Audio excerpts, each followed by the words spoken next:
Assalamualaikum warahmatullahi wabarakatuh. Saudaraku, pernahkah kita merasa ada peperangan di dalam hati kita saat keinginan duniawi memanggil, tapi suara iman berbisik untuk menahan diri?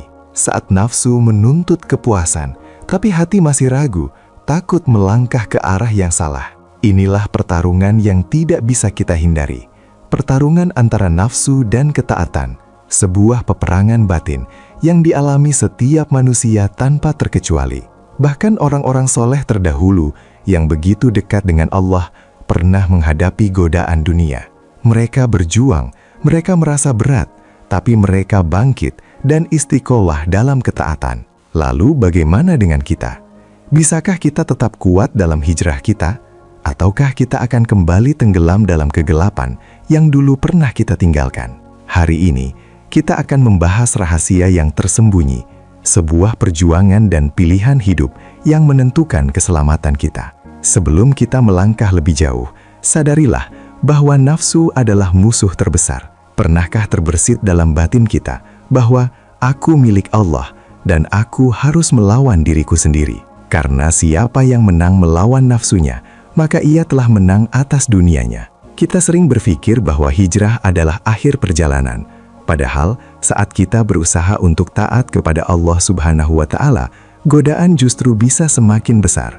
Dunia semakin menawarkan keindahannya, nafsu semakin bersuara, dan langkah kita terkadang menjadi semakin berat. Ulama besar kita dahulu, ingatlah bahwa dunia hanyalah persinggahan. Orang-orang soleh terdahulu telah mengorbankan segalanya demi istiqomah. Mereka meninggalkan kenyamanan, menolak kemewahan, bahkan mengorbankan hawa nafsu mereka sendiri demi Allah. Maka mari kita tanyakan pada diri sendiri, apakah aku sudah benar-benar berjuang melawan nafsuku? Atau aku masih membiarkannya menguasai hatiku? Satu lagi kenyataan jujur yang harus kita akui adalah rasa tidak nyaman saat kita mulai dijauhi oleh teman atau keluarga.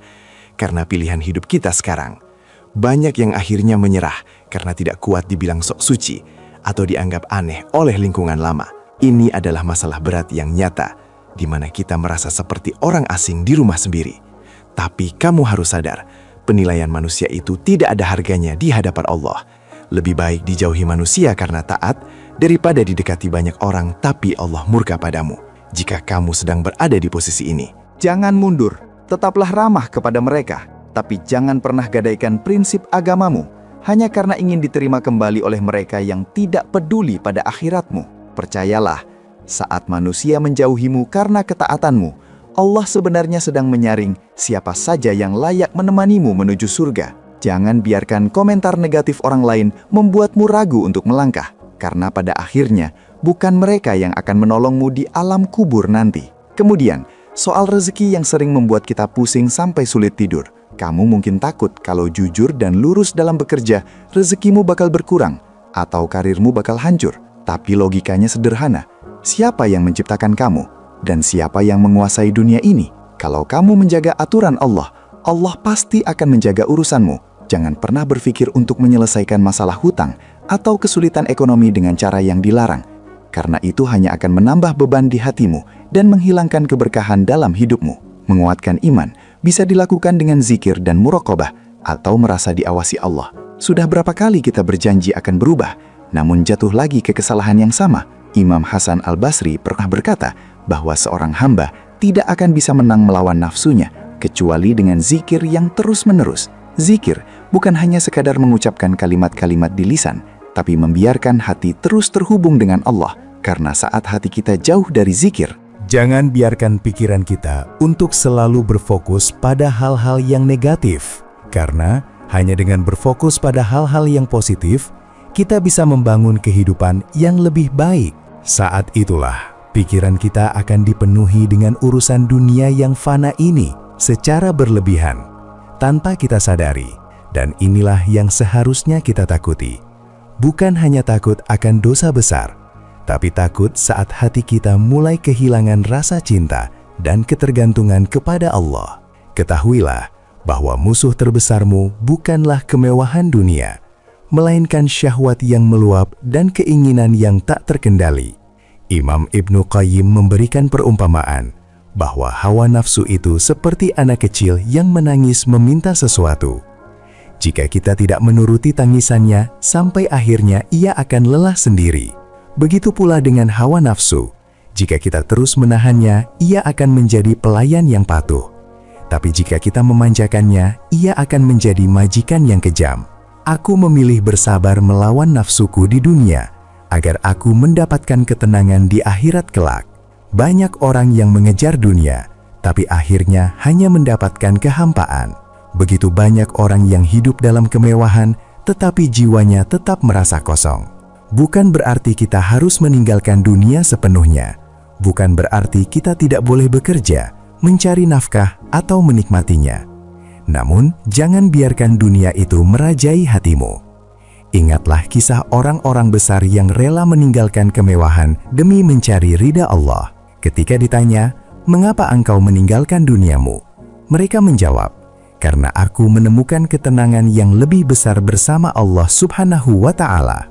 Maka pertanyaannya hari ini, Sudahkah hati kita dipenuhi dengan kecintaan kepada Allah? Atau masih dipenuhi dengan keinginan duniawi?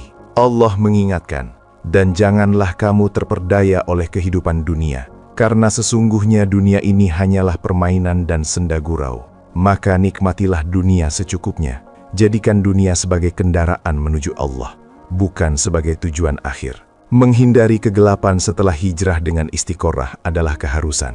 Ada satu ketakutan terbesar bagi seseorang yang sudah hijrah, takut kembali ke masa lalu.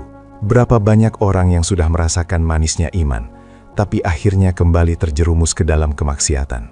Jika kita terus bergaul dengan mereka yang hanya mencintai dunia, hati kita perlahan-lahan akan terbawa kembali ke kegelapan. Jangan tinggalkan zikir dan ibadah. Ibadah ini bukanlah beban, melainkan benteng yang melindungi jiwa kita. Jika kita meninggalkan benteng itu, maka perlahan-lahan kita akan hancur. Saat kita mulai merasa lebih baik dari orang lain, saat itulah kita sebenarnya sedang mulai jatuh. Seorang ulama menangis dan berkata, "Aku tidak takut akan dosa yang aku lakukan, tapi aku takut akan kebaikan yang aku banggakan, sehingga aku merasa tidak butuh lagi pada rahmat Allah." Maka jangan pernah merasa aman dari fitnah. Kita bisa taat hanya dengan rahmat-Nya. Wahai orang-orang yang mulai merasa lelah, janganlah kembali ke kelalaian.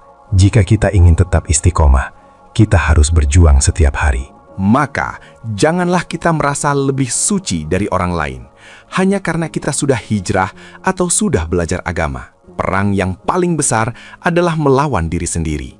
Semakin seseorang mengenal Allah, semakin ia merasa dirinya penuh kekurangan. Maka, jangan biarkan kesombongan merusak amal kita, karena tidak ada yang lebih hina dari kesombongan seorang hamba di hadapan Tuhannya. Menjaga hati agar tidak kembali ke kegelapan adalah tugas utama. Hijrah itu mudah di awal, tetapi istiqomah itu sulit. Banyak orang merasa semangat di awal hijrah, tetapi perlahan-lahan melemah. Jangan jauh dari majelis ilmu dan orang-orang soleh yang selalu mengingatkan kita kepada Allah. Tetaplah bertahan dan jangan pernah menyerah dalam perjalanan menujunya. Satu hal yang sering kita lupakan dalam peperangan batin ini adalah bahaya menunda-nunda taubat atau merasa bahwa ajal masih jauh dari pelupuk mata. Kita seringkali merasa memiliki waktu yang cukup untuk berbenah nanti. Padahal, setiap detik yang kita habiskan dalam mengikuti hawa nafsu adalah hutang besar yang akan memberatkan hisab kita di akhirat kelak. Hutang yang paling berat bukanlah hutang harta, melainkan hutang ketaatan kepada Sang Pencipta yang terus kita tunda karena alasan kesibukan duniawi. Ingatlah bahwa hati yang terus-menerus diberi makan dengan kemaksiatan akan menjadi keras seperti batu, bahkan lebih keras lagi, hingga ia tidak lagi merasakan manisnya iman dan tidak lagi bergetar saat mendengar ayat-ayat Allah dibacakan. Jika hari ini Anda merasa hidup begitu sempit, rezeki terasa sulit, dan masalah datang bertubi-tubi tanpa henti, cobalah periksa kembali hubungan Anda dengan Allah. Bisa jadi tertutupnya pintu-pintu kemudahan dalam hidup Anda adalah akibat dari pintu taubat yang jarang Anda ketuk. Kembalilah kepada Allah dengan sebenar-benarnya taubat, karena tidak ada masalah yang terlalu berat bagi mereka yang menjadikan Allah sebagai satu-satunya sandaran hidupnya. Selain itu, perjuangan melawan nafsu ini tidak akan pernah berhasil jika hanya mengandalkan semangat tanpa bekal ilmu syar'i yang benar. Banyak orang yang melakukan hijrah hanya secara emosional, namun mereka malas untuk duduk di majelis ilmu dan mempelajari tauhid serta sunnah dengan mendalam. Tanpa ilmu, kita tidak akan tahu mana yang merupakan jalan petunjuk dan mana yang merupakan bisikan syubhat yang disamarkan oleh syaitan. Ilmu adalah cahaya yang menunjukkan letak jebakan-jebakan di medan perang batin kita. Dengan ilmu, Anda akan menyadari bahwa seringkali apa yang kita anggap sebagai kerugian besar di dunia, seperti kehilangan pekerjaan yang haram atau dijauhi teman karena ingin taat, sebenarnya adalah cara Allah membersihkan rezeki kita agar menjadi lebih berkah. Allah tidak akan pernah membiarkan hambanya yang meninggalkan sesuatu karenanya dalam keadaan merugi. Percayalah bahwa rezeki yang sedikit namun berkah jauh lebih mencukupi daripada harta melimpah yang didapatkan dengan cara menentang aturan Allah. Karena keberkahanlah yang akan mendatangkan ketenangan jiwa yang tidak bisa dibeli dengan uang sebanyak apapun. Ketahuilah saudaraku, bahwa tanda terbesar Allah masih mencintaimu adalah ketika Dia membuatmu merasa tidak nyaman dengan kemaksiatan yang kamu lakukan. Jika saat ini hatimu merasa gelisah, sesak, dan tidak tenang saat mencoba kembali ke masa lalu yang kelam, itu adalah pertanda bahwa Allah sedang menarikmu kembali ke jalan cahaya. Allah tidak ingin kamu hancur dalam kehinaan. Dia ingin kamu merasakan kemuliaan sebagai seorang hamba yang taat. Jadikanlah setiap kesulitan hidup, kegagalan rencana, hingga kesempitan ekonomi sebagai sarana untuk semakin merunduk di hadapannya. Jangan pernah mengeluh kepada manusia yang sama-sama lemah, tetapi tumpahkanlah segala keluh kesahmu di atas sajadah di sepertiga malam terakhir. Saudaraku, pertarungan batin ini tidak akan pernah berakhir selama napas masih ada. Nafsu akan terus membisikkan rayuan. Dunia akan terus menawarkan kenikmatan, dan setan tidak akan berhenti menyesatkan. Namun, ingatlah, saat kita melawan nafsu kita dan menahan godaan dunia, kita sedang memenangkan pertempuran terbesar dalam hidup kita. Allah tidak melihat seberapa sering kita jatuh, tapi seberapa sering kita bangkit dan kembali kepadanya. Jangan pernah menyerah dalam hijrahmu. Jangan biarkan satu kesalahan membuatmu berpikir bahwa kau sudah hancur. Allah Maha Pengampun dan pintu taubat selalu terbuka. Mungkin saat ini kita sedang berjuang, sedang goyah, atau bahkan hampir menyerah. Tapi satu langkah kecil menuju Allah jauh lebih baik daripada 1000 langkah menjauh darinya. Tetaplah bertahan di jalan cahaya ini. Jika video ini menyentuh hatimu, jangan lupa tinggalkan komentar dan bagikan kepada saudara-saudara kita yang lain, agar kita bisa terus saling menguatkan. Terima kasih. Wassalamualaikum warahmatullahi wabarakatuh.